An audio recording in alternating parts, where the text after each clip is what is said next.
Chapter 21। रात बहुत अंधेरी हो गई थी। डॉक्टर देश का पता नहीं लगा पाया था। वो एक बहुत ऊंचे पेड़ से चिपक गया था, जहां से वह अंधेरे में केवल एक उलझा हुआ ढेर ही देख पा रहा था। हमेशा की तरह उसने 9 बजे की पहरेदारी संभाली और आधी रात को डिक ने उसे काम से मुक्त कर दिया। चौकस रहो, डिक, ये डॉक्टर का शुभ रात्रि आदेश था।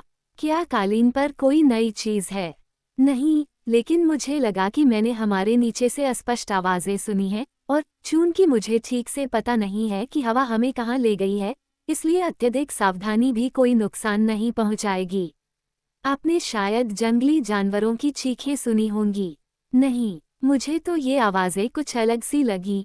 किसी भी हालत में जरा सी भी चेतावनी मिलने पर हमें जगाना न भूलें। मैं ऐसा ही करूंगा, डॉक्टर, आप निश्चिंत रहें। 1-2 क्षण तक ध्यानपूर्वक सुनने के बाद जब डॉक्टर को कुछ भी सुनाई नहीं दिया, तो वह अपने कंबल पर लेट गया और सो गया। आकाश घने बादलों से ढका हुआ था, परंतु हवा का एक झोंका भी नहीं चल रहा था, और गुब्बारा, जो केवल एक लंगर द्वारा अपनी जगह पर रखा हुआ था, जरा भी हिल नहीं रहा था।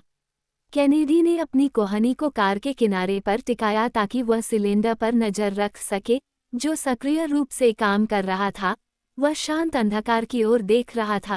उसने उत्सुकता से क्षितिज को देखा, और जैसा कि अक्सर उन मनों के साथ होता है जो अशांत होते हैं या पूर्वाग्रहों से ग्रस्त होते हैं, उसने कल्पना की कि कभी कभी उसे दूरी में प्रकाश की धुंधली किरणें दिखाई देती हैं। एक पल तो उसे लगा कि उसने उन्हें सिर्फ 200 कदम दूर से ही देखा है, बिल्कुल साफ साफ, लेकिन यह एकमात्र चमक थी जो जितनी जल्दी आई थी उतनी ही जल्दी चली भी गई, और उसने और कुछ नहीं देखा। ये निस्संदेह उन चमकदार भ्रमों में से एक था जो कभी कभी बहुत गहरे अंधेरे के बीच आंखों को प्रभावित करते हैं। कैनेडी अपनी घबराहट पर काबू पाकर पुनः अपने ध्यान में डूब रहे थे, तभी एक तेज सीटी उनके कान में पड़ी। क्या ये किसी पशु या रात्रि पक्षी की चीख थी, या ये किसी मानव के होठों से निकली थी? कैनेडी, स्थिति की गंभीरता को अच्छी तरह समझते हुए, अपने साथियों को जगाने की कगार पर था, लेकिन उसने सोचा कि किसी भी मामले में मनुष्य या जानवर, जिन प्राणियों के बारे में उसने सुना था, वे उसकी पहुंच से बाहर होंगे। इसलिए उसने केवल ये देखा कि उसके हथियार ठीक हैं, और फिर अपने नाइट ग्लास की मदद से उसने फिर से अंतरिक्ष में अपनी नजरें गड़ा दीं।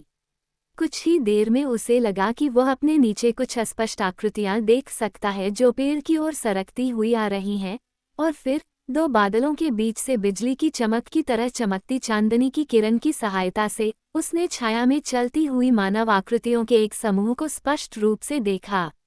कुत्ते जैसे चेहरे वाले बबून्स के साथ हुई घटना उसकी स्मृति में फिर से आ गई, और उसने अपना हाथ डॉक्टर के कंधे पर रख दिया। वह एक क्षण में जाग गया। चुप रहो, डिक ने कहा, हमें अपनी सांसों पर काबू रखते हुए बात करनी चाहिए। क्या कुछ हुआ है? हाँ, चलो जो को जगाते हैं। जैसे ही जो उत्तेजित हुआ, कैनेडी ने उसे बताया कि उसने क्या देखा था। वे फिर से भ्रमित बंदर, जो ने कहा, संभवतः, लेकिन हमें सावधान रहना चाहिए। कैनेडी ने कहा, जो और मैं सीढ़ी से पेड़ से नीचे उतरेंगे। और इस बीच डॉक्टर ने कहा, मैं अपने उपाय करूंगा ताकि हम एक पल की चेतावनी पर तेजी से चढ़ सकें। मान गया, तो फिर चलो नीचे चलें। जो ने कहा, अपने हथियारों का इस्तेमाल मत करो, सिवाय आखिरी छोर पर। ऐसी जगह पर हमारी मौजूदगी के बारे में स्थानीय लोगों को बताना बेकार का जोखिम होगा। डिक और जो ने सहमति के संकेत के साथ उत्तर दिया, और फिर बिना आवाज किए पेड़ की ओर सरकते हुए मजबूत शाखाओं के बीच एक दोराहे पर अपना स्थान ले लिया, जहां लंगर फंस गया था।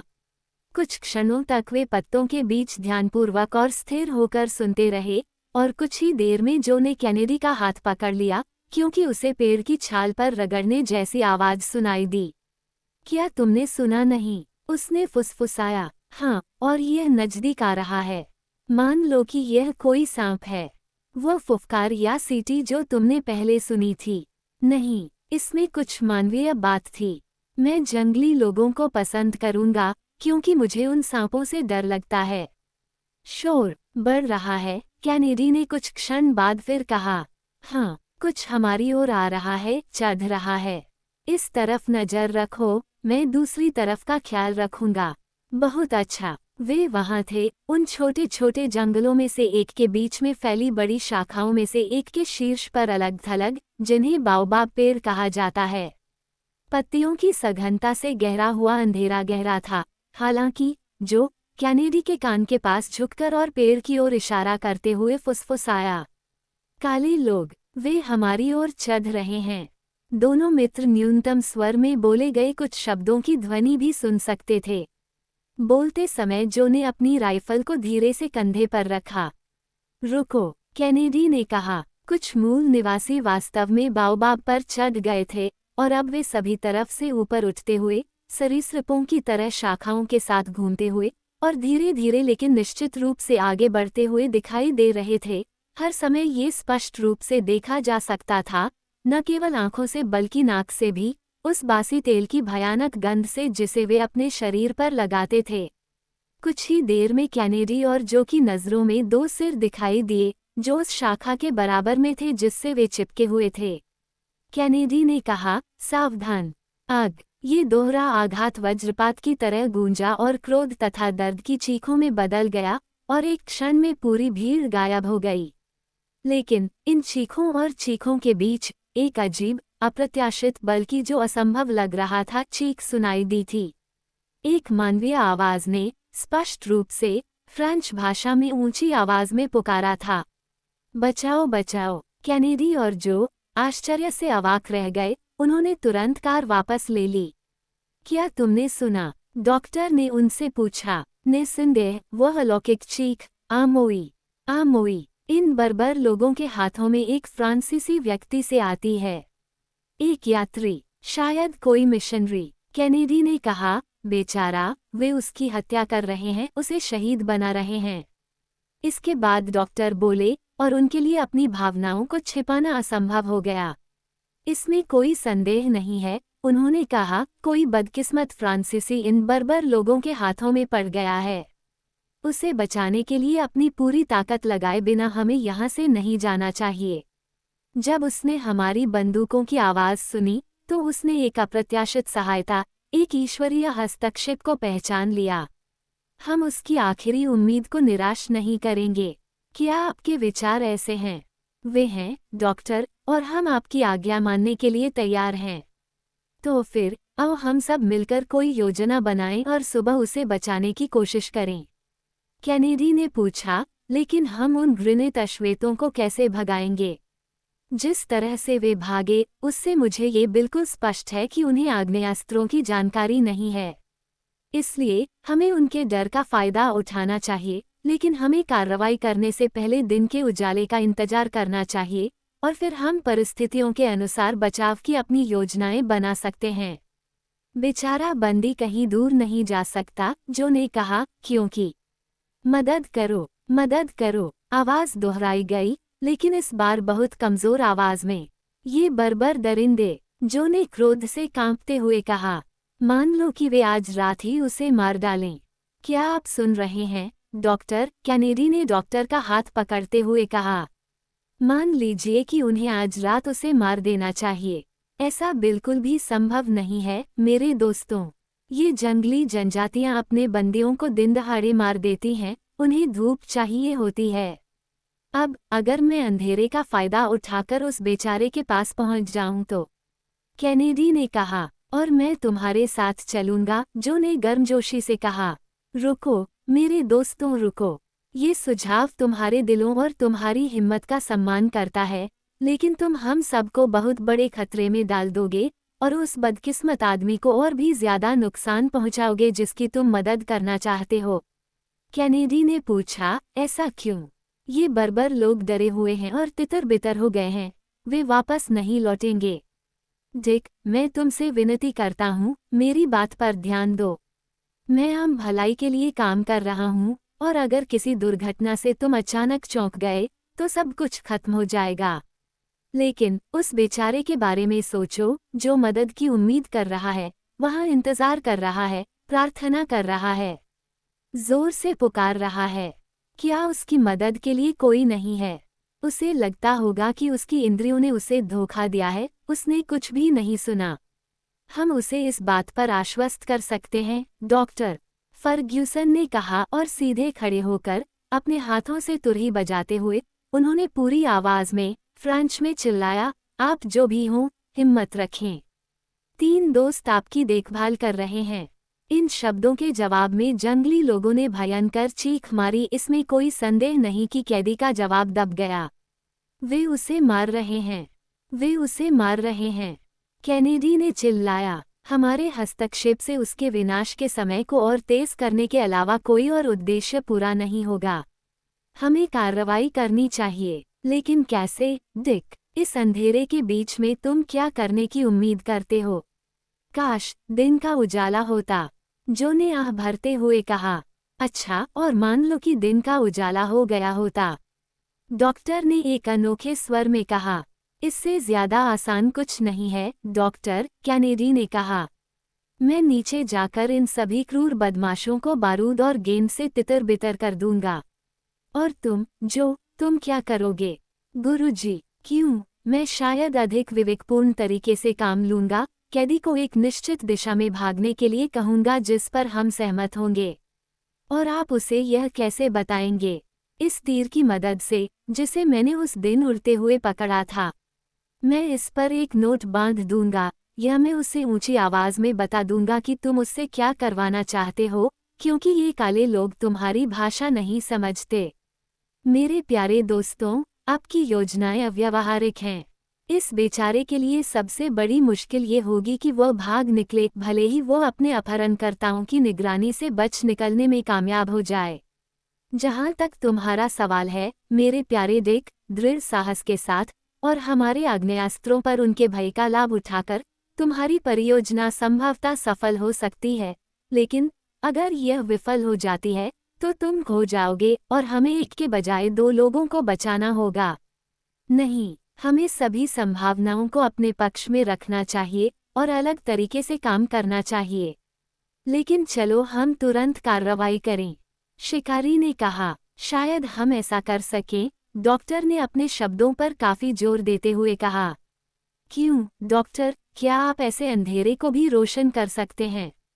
कौन जानता है, यदि आप ऐसा कर सकते हैं, तो आप दुनिया के सबसे महान विद्वान व्यक्ति हैं।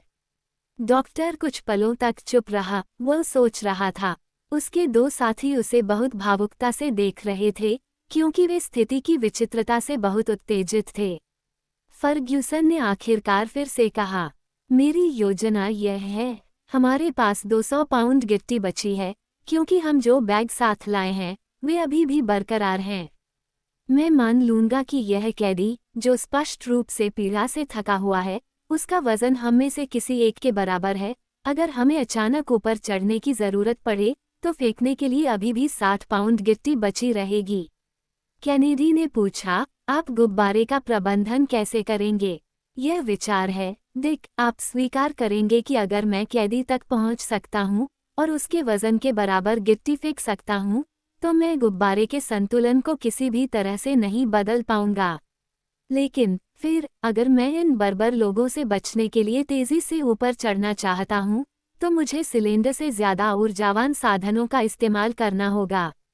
तो फिर एक निश्चित समय पर गिट्टी के इस अतिरिक्त हिस्से को बाहर फेंकने से मैं निश्चित रूप से बहुत तेजी से ऊपर उठूंगा।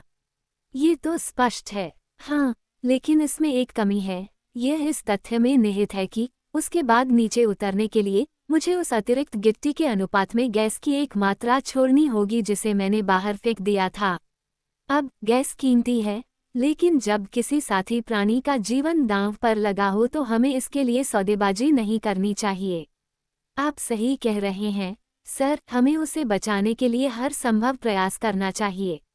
तो फिर आइए हम काम करें और इन सभी बैगों को कार के रिम पर व्यवस्थित करें, ताकि इन्हें एक ही झटके में फेंका जा सके। लेकिन यह अंधेरा, ये हमारी तैयारियों को छुपाता है, और जब वे पूरी हो जाएंगी, तभी तितर बितर हो जाएंगी। ध्यान रखें कि हमारे सारे हथियार पास में ही हों। शायद हमें गोली चलानी पड़े, इसलिए हमारे पास राइफल में 1 गोली है, 2 बंदूकों के लिए 4, 2 रिवॉल्वर में 12, या कुल 17, जो 1/4 मिनट में चलाई जा सकती हैं। लेकिन शायद हमें ये सब शोरगुल वाला काम नहीं करना पड़ेगा। क्या तुम तैयार हो? हम तैयार हैं, जो ने जवाब दिया। बोरों को अनुरोध के अनुसार रखा गया तथा हथियारों को अच्छी स्थिति में रखा गया। बहुत बढ़िया, डॉक्टर ने कहा। हर चीज पर नजर रखो। जो गिट्टी को बाहर फेंकने का काम देखेगा और डिक कैदी को ले जाएगा, लेकिन जब तक मैं आदेश न दूं कुछ भी न किया जाए। जो सबसे पहले लंगर को अलग करेगा और फिर जल्दी से गाड़ी में वापस चला जाएगा। जो ने रस्सी के सहारे खुद को नीचे सरका दिया और कुछ ही क्षणों में अपने स्थान पर वापस आ गया, जबकि गुब्बारा इस प्रकार मुक्त होकर हवा में लगभग गतिहीन होकर लटक गया। इस बीच डॉक्टर ने खुद को आश्वस्त किया कि मिक्सिंग टैंक में पर्याप्त मात्रा में गैस मौजूद है, ताकि अगर जरूरत पड़ी तो सिलेंडर को पानी मिल सके। इसके लिए कुछ समय के लिए बर्जन बैटरी का सहारा लेने की जरूरत नहीं है। फिर उसने 2 पूरी तरह से अलग थलग कंडक्टर तारों को बाहर निकाला, जो पानी के विघटन के लिए काम करते थे, और अपने ट्रैवलिंग सैक में खोजते हुए कोयले के 2 टुकड़े निकाले, जिन्हें नुकीले सिरे से काटा गया था, और प्रत्येक तार के अंत में एक को लगाया। उसके दोनों दोस्त यह सब देख रहे थे, लेकिन उन्हें नहीं पता था कि वह क्या कर रहा है, लेकिन वे पूरी तरह चुप रहे। जब डॉक्टर ने अपनी बात खत्म की, तो वह कार में सीधा खड़ा हो गया और कोयले के 2 टुकड़ों को एक एक हाथ में लेकर उनके सिरे लगभग एक दूसरे से सटा दिए। पलक झपकते ही एक तीव्र और चमकदार प्रकाश उत्पन्न हुआ, जिसमें कोयले के 2 नुकीले सिरों के बीच एक असहनीय चमक थी, और विद्युत चमक का एक विशाल जेट सचमुच रात के अंधेरे को तोड़ रहा था। ओह! आश्चर्यचकित मित्रों ने कहा। एक शब्द भी नहीं, डॉक्टर ने चेतावनी दी।